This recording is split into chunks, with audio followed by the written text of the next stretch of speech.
reçu gratuitement, donné gratuitement. Appuyez sur le curseur, je reviendrai sur ça en fin d'interview. Je me présente, c'est M. Georges Lamine Senghor. Je suis le secrétaire général actuel du conseil pastoral paroissial de la cathédrale Notre-Dame des Victoires de Kolda.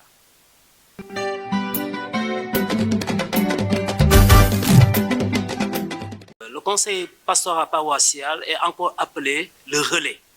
Le relais, pourquoi? Parce que c'est un conseil qui regroupe l'ensemble des conseillers. Autrement dit, c'est une entité qui regroupe les pasteurs, en même temps les laïcs, surtout les laïcs les plus engagés. Maintenant, au niveau de ce conseil, il s'agit de travailler en étroite collaboration avec les agents pastoraux dans le cadre de la pastorale d'ensemble. Autrement dit, dans le cadre de l'évangélisation.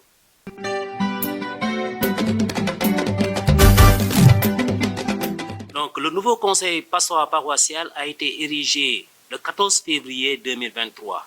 Donc, après ce renouvellement, le choix s'est porté sur mon humble personne pour devenir le secrétaire général du conseil pastoral paroissial. Pourquoi cette lenteur? C'est parce que tout simplement, c'est pour deux raisons principalement. La première, c'est qu'on a changé de curé depuis 2 ans. Et la deuxième, c'est que l'ancien conseil était en fin de mandat. Et malheureusement, l'année passée, nous avions fonctionné avec sans conseil pastoral paroissial. Donc c'est la raison pour laquelle cette année, le curé tenait, vaille que vaille, à ce que le conseil soit renouvelé.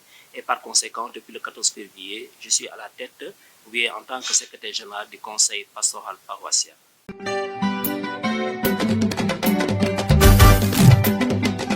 En ce qui concerne la structuration du conseil pastoral paroissial, il faut rappeler qu'à la tête, il y a ce qu'on appelle le curé qui est responsable de la paroisse, donc c'est lui qui est à la tête en tant que président du conseil pastoral paroissial. Ensuite, nous avons le secrétaire général en ma personne, j'ai une adjointe. Après cela, nous avons un responsable à l'organisation et son adjointe. Après, il y a 8 commissions.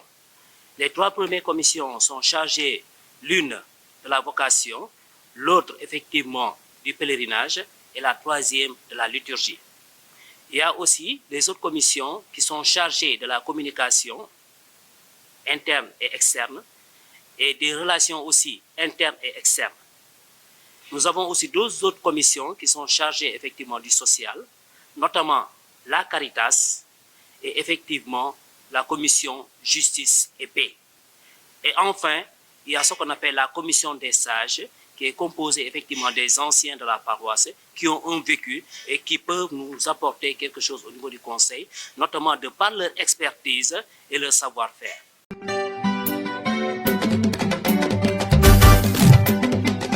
Pour l'instant, je peux dire que l'appréciation est positive et donc je nourris bon espoir. Je pense que dans l'avenir, effectivement, tout ira mieux.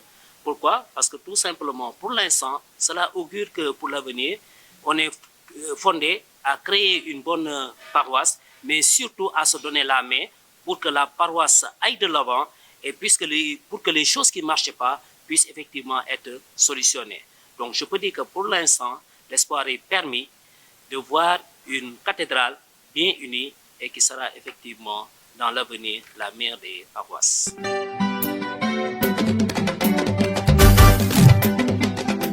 Pour dire que c'est un avantage, effectivement, que ce soit une paroisse composite, dans la mesure où elle regroupe pratiquement toutes les ethnies. Et nous, en tant que conseiller pastoral paroissial, notre rôle, c'est quoi? C'est de pouvoir fédérer toutes ces ethnies-là. Et on va prendre comme exemple les premières communautés chrétiennes, dans la mesure où l'Écriture nous enseigne que dans les premières communautés, bien vrai qu'il y avait une diversité de langues, mais il y avait une union, il y avait une communion. Nous allons tenter, dans le cadre effectivement de ce conseil pastoral paroissial, de fédérer toutes ces ethnies-là afin qu'elles soient une et que le Christ soit à la tête de cette communauté. Donc c'est la raison pour laquelle, pour le renouvellement, on a même demandé à ce qu'au niveau des CEB, que le renouvellement se fasse. Donc c'est la raison pour laquelle toutes les instances qui se trouvent dans les CEB, ces instances-là ont été renouvelées. Donc c'est après cela qu'effectivement le curé a convoqué le conseil pastoral paroissial pour pouvoir procéder au renouvellement. Donc ce qui veut dire que nous comptons sur cette diversité culturelle, ethnique, qui constitue l'une de nos richesses fondamentales.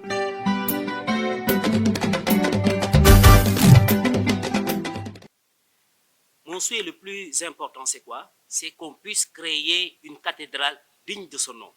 Je ne veux pas la nommer, c'est pour qu'on puisse avoir une basilique. Donc c'est ça mon souhait le plus essentiel en ce qui concerne la paroisse cathédrale, mais aussi et surtout pour que nous tous nous soyons unis, nous puissions effectivement communier au corps et au sang du Christ, afin qu'il n'y ait pas de disparité, afin qu'il n'y ait pas de discorde, mais plutôt qu'il y ait une entente, qu'il y ait une communion entre les fidèles.